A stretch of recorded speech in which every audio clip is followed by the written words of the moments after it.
So we're turning around so we can see the billboard. Oh, that person was a rebel and did a Yui.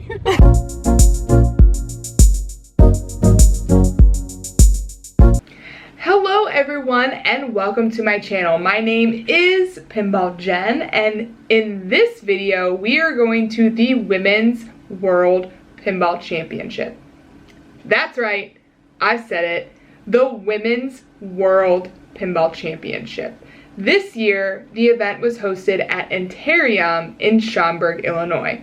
But before we get into that, if you are new to this channel, welcome. On this channel, we travel all over playing pinball, visiting arcades, and just having a good time in general. So, if this sounds like something that's interesting to you, make sure you hit that subscribe button and that bell so that you know when new videos get posted. As I said, this year, the Women's World Pinball Championship was hosted by Antarium in Schaumburg, Illinois, which is a suburb of Chicago. But, Jen, what is the Women's World Pinball Championship and how does it work? That is a really great question. So every year we compete in tournaments across the world and earn points towards our WOPR, which is our World Pinball Player Ranking. Now for women, we actually have two different rankings on top of our overall WOPR. We have one based on our rankings on open events, so those are events that are open to everyone, and then one based on women's only events, which are events that are open to women, women identifying, and non-binary. At the end of the season, which runs from January 1st to December 31st, the top 32 players qualify for Women's World. 16 competitors from the open event performance and 16 competitors from the women's only event performance. Those 32 competitors compete in a 2-day tournament for the title of the Women World Champion. Day 1 is 8 rounds of group match play, meaning players will be placed in groups of 4 and compete on 3 games per round that span all eras of pinball and earn points on how they finish on each game. The top half after 8 rounds will qualify for Day 2. Day 2 is a single elimination head-to-head bracket best of 4. Players will compete until there is one winner, the Women World Pinball Champion.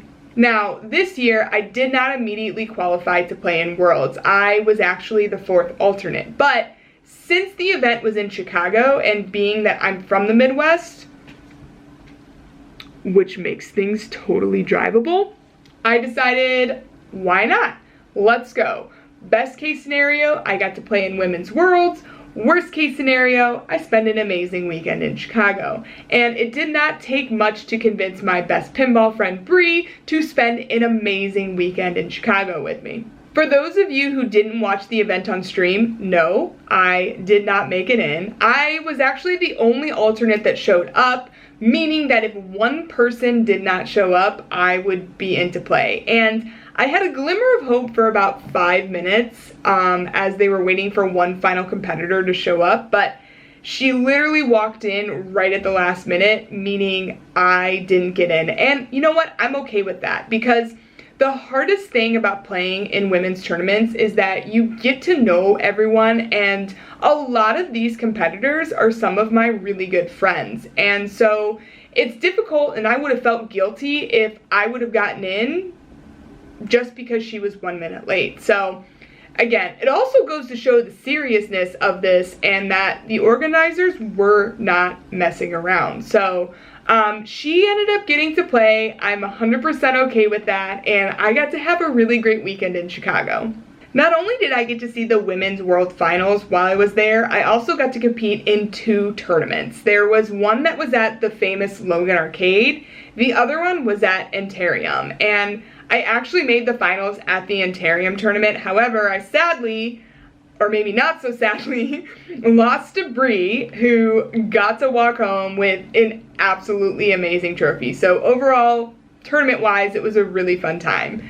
In addition, we also got to see and hang out with my friend Chad the Bird, who performs a set every Saturday at the Green Mill Cocktail Lounge. Now, if you don't know who Chad the Bird is, I highly recommend going and looking him up on YouTube. I'll post a link in the description so you can find him, but his set was so funny, it was so amazing, and you even get the chance to sit in Al Capone's booth while you are there. I'm not joking, like it was really cool. I'm hoping next year to be able to compete, and not just because I was an alternate that showed up, but because I actually qualified. I'm literally on the cusp. My women's rank is 30, meaning if I have a couple of big finishes in women's only events, it's really gonna help to boost my ranking. So if there's a big women event happening, you can count on me being there, because I really need the points. And I would love the points to be able to boost that ranking up a little bit. Just a little bit. If you have the chance to go and see the Women's World Pinball Championship in person next year, I highly recommend it. The atmosphere, the camaraderie, the overall vibe was so amazing, and I got to see a lot of my really good friends. I got to see a lot of people who I don't get to see very often, and I got to watch absolutely amazing pinball, and who doesn't want that? So congratulations again to all the qualifiers, to all the finalists, and to our champion this year, Carrie Wing. This is your second championship. You are one hell of a player, and hopefully I can't wait to play you next year. I'm coming for ya.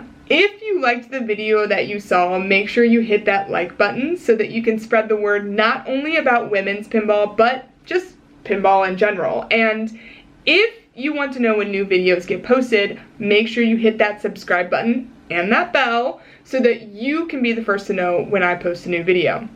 Again, my name is Pinball Jen. Thank you so much for watching, and I will see you in the next video. Bye!